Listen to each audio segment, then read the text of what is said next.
Hi guys, hope you've had a great weekend. It's here. This is your last week. I hope you guys enjoy it and embrace it. Last week we started talking about fiscal policy for our government. So basically how we handle money.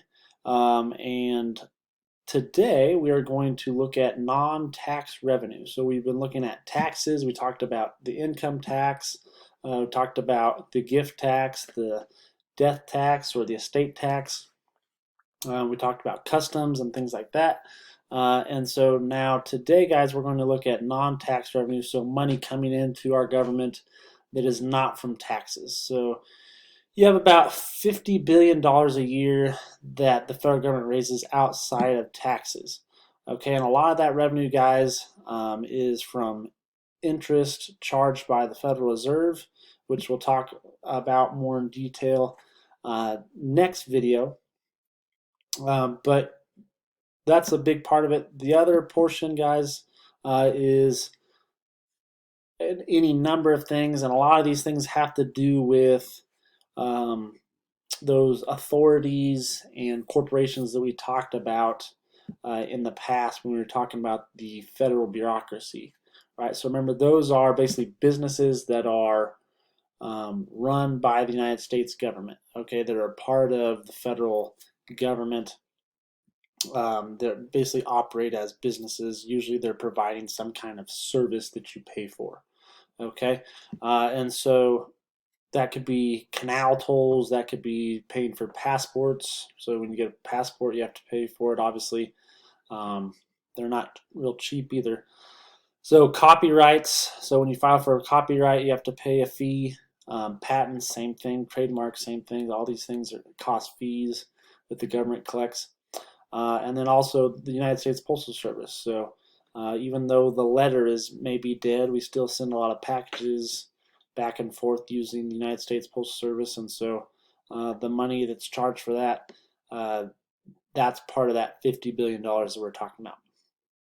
Okay, guys, I also want to switch gears now and talk about another way that the government brings in money that is not considered revenue, it's considered debt. It's by borrowing money. All right, so the Constitution, guys, if you remember in the first article of the Constitution, it gives Congress the power to borrow money. And so, guys, the government used to just borrow money only for wars and big projects. So, for example, um, you know, building roads and things like that throughout the United States. Um, you know, like I said, fighting World War One. Okay, those kind of things. This changed in the 1930s. So the Great Depression came in, guys. The Great Depression hit, and the U.S. began to borrow for deficit financing, which means the government's income is not enough to cover its spending. So a big part of that was, if you guys recall, Theodore Roosevelt and his New Deal. A lot of that was we're going to spend our way out of this Great Depression. That the United States government is going to put people to work.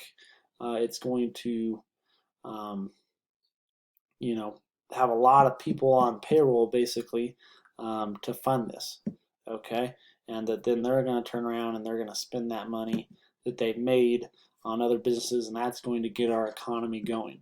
Okay, so that's when we really had this change to deficit financing, and we've been in that position basically since then.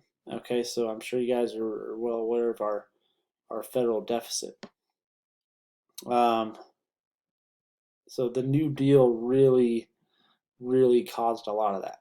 Okay, and so the New Deal was all based on this idea of demand side economics, which was an idea that was promoted by the famous economist John Keyes. He's from Great Britain, and so this is, like I said, basically, hey, the government needs to spend money, spend money, spend money, so that way people have money in their pockets so that they will spend it. The reverse idea of this, guys, concept of this, we saw a reverse of this role later on in the 1980s under Ronald Reagan, who he was in favor of what we call supply side economics. Okay, um, which is essentially not necessarily the opposite, but it's kind of like the opposite as far as he said, we're going to cut down the budget. We're going to do that by, basically we're going to put money in people's pockets by taxing less. But in order to be able to tax less, we have to decrease government expenditures. Okay. And so that's kind of the idea of supply side economics. All right. And these taxes, they're going to, these lower taxes, they're going to encourage people to spend more money. People, businesses to hire more people and all of that. Okay, and so that was kind of the idea. Which, going back to borrowing money, guys, that has greatly contributed to the public debt. So, public debt is all the money the federal government has borrowed over the years. And in 2008, the public debt was at $10 trillion. It is way larger than that now.